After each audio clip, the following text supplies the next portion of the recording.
चलिए ट्रेडर्स यहाँ से आज हम बिटकॉइन में एक सेल साइड की पोजीशन बनाने वाले हैं। 0.6 के लॉट में इसमें भी काम करेंगे हम। बिटकॉइन में सेल साइड की पोजीशन बना लिया हमने यहाँ पे बिटकॉइन में। आज हमने बिटकॉइन में क्यों काम किया है, एक अच्छा सेटअप यहाँ पे मिला हुआ है करके हमने आज बीटीसी में काम किया हुआ है। थोड़ा बहुत स्टॉप लॉस देख लेते हैं। इस कैंडल के ऊपर रखेंगे हम। मिनिमम हमारा जो 7-8 हजार जो स्टॉप लॉस होता है इसके ऊपर हमारा स्टॉप लॉस रहेगा। ऑलमोस्ट हमारा यहाँ पे 9,000 के आसपास स्टॉप लॉस बैठ रहा है और हमारा जो एसएल है इसका डबल हम 1:2 का एसएल रखेंगे। चलिए हमारा एसएल रहेगा। चलिए थोड़ा बहुत कॉस्ट टू कॉस्ट चल रहे हैं। यहाँ से हमने एक सेल साइड की पोजीशन क्यों बनाया है ये समझ लेते हैं। देखिए अभी सिंपल सा रीजन है, यहाँ पे देख लेते हैं। स्टॉप लॉस टारगेट तो हमने चलिए अभी देखिए यहाँ पे हमने डाउन साइड की पोजीशन क्यों बनाया। देखिए यहाँ पे आपको दिख रहा होगा कि मार्केट कहीं ना कहीं एक डब्ल्यू पैटर्न बनाया। डब्ल्यू पैटर्न का मार्केट ने डायरेक्टली ब्रेकआउट दिया। उसके बाद में ट्रेंड लाइन बनाया। ट्रेंड लाइन का मार्केट ने क्या कर दिया, डायरेक्टली मार्केट ने ब्रेकआउट दिया। कंटिन्यू ऊपर जा रहा है, मतलब कहीं ना कहीं यहाँ पे बायर है, ट्रेंड लाइन के ऊपर बायर है। और ट्रेंड लाइन का जब ब्रेकआउट दिया और डब्ल्यू पैटर्न सेम टाइम पे दोनों का ब्रेकआउट है।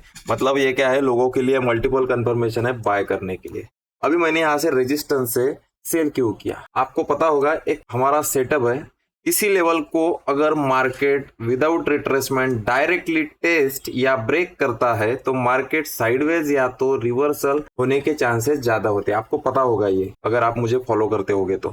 उसी लॉजिक के हिसाब से हमने यहाँ पे ट्रेड बनाया। अभी देखिए मार्केट में हमने क्या किया, फिर एक थोड़ा बहुत हमें एफआईबी का जोन भी 61% का यहाँ पे मिल रहा है। ये डाउन साइड का मोमेंटम किया मार्केट ने, ये अप साइड का मोमेंटम 61% के जोन पे हमें एग्जैक्ट क्या मिला है, हमने यहाँ पे सेल साइड की पोजीशन, मतलब मल्टीपल कंफर्मेशन है उसके हिसाब से हमने यहाँ पे क्या किया, एक ट्रेड बना लिया। अच्छी बात है, प्रॉफिट में आए हैं। बट जब तक के मार्केट में आपका टारगेट अचीव नहीं होता है तब तक के टारगेट आपका नहीं है। ये चीज आप समझिए कि रेजिस्टेंस से भी आप सेल कर सकते हो, बट मार्केट जब भी ये जाता किस हिसाब से है ना, ये आपको देख के मार्केट में कब रेजिस्टेंस पे सेल करना है कब नहीं करना है ये डिसाइड होगा ये मोमेंटम से। तो इसी मोमेंटम को अगर आप देखोगे तो क्या है, ये डायरेक्टली मोमेंटम है। डायरेक्टली मोमेंटम में क्या हो जाता है ना,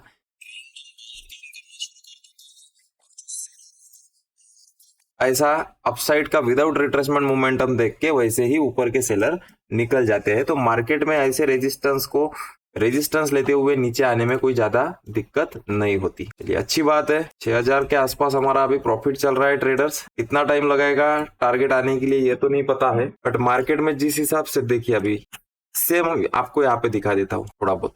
यहाँ पे देखिए मार्केट ने क्या किया, ये डायरेक्टली अपसाइड का मोमेंटम किया। मार्केट क्या किया, उसको कवर कर दिया। मतलब कहीं ना कहीं क्या है, अगर डायरेक्टली मोमेंटम करता है मार्केट तो कवर भी करता है। देखिए डायरेक्टली मोमेंटम किया, मार्केट ने कवर कर लिया। उसी लॉजिक के हिसाब से अभी ये भी मोमेंटम क्या हो जाना चाहिए, कवर होना चाहिए। क्योंकि कहीं ना कहीं बायर तो यही से बैठना शुरू हो चुके थे। तो इन बायर को मार्केट डरा सकता है या तो इनके एसएल खाते हुए नीचे आ सकता है। देखते हैं अभी। हाँ, और एक चीज ट्रेडर्स, यहाँ पे ना बिटकॉइन में राउंड नंबर्स बहुत अच्छे से काम करते हैं। जो आपको साइकोलॉजिकल नंबर्स जो है, देखिए 97,000 का जो एक राउंड नंबर है ना, यहाँ पे देखिए 97,000 का एग्जैक्ट एक राउंड नंबर भी था। राउंड नंबर का मार्केट ने क्या किया, ब्रेकआउट दिया। तो इसमें भी क्या होता है ना, जब भी राउंड नंबर का ब्रेकआउट आता है ना तो लोग इंटरेस्टेड हो जाते हैं बाय करने में। सेम यहाँ पे भी वही चीज हुई थी। मार्केट में देखिए हमने आइडेंटिफाई किया अच्छा ट्रेड। चलिए अभी 5,800 के आसपास 6,000 के आसपास हमारा प्रॉफिट चल रहा है। ट्रेडर सिंपल सा लॉजिक था। अभी देखते हैं मार्केट टारगेट देता है या एसएल देता है। चलिए ट्रेडर्स एक काम करते हैं हम, यहाँ पे मुझे थोड़ा बाहर भी जाना है तो मैं यहाँ पे स्टॉप लॉस और टारगेट लगा के रख देता हूँ। स्टॉप लॉस और टारगेट लगा के यहाँ पे हम रख देंगे और इसका जो अपडेट रहेगा ट्रेडर्स ये आपको कल के वीडियो में मैं दे दूंगा। अभी टारगेट और स्टॉप लॉस जो है ये लगा के हम यहाँ पे छोड़ के मार्केट में जो भी इसका अपडेट रहेगा ट्रेड का वो कल हम यहाँ पे मैं आपको अपडेट कर दूंगा। तो चलिए ट्रेडर्स, आपको ट्रेड का लॉजिक समझ में आ गया होगा क्यों हमने ट्रेड बनाया। तो आज के लिए इतना ही, धन्यवाद।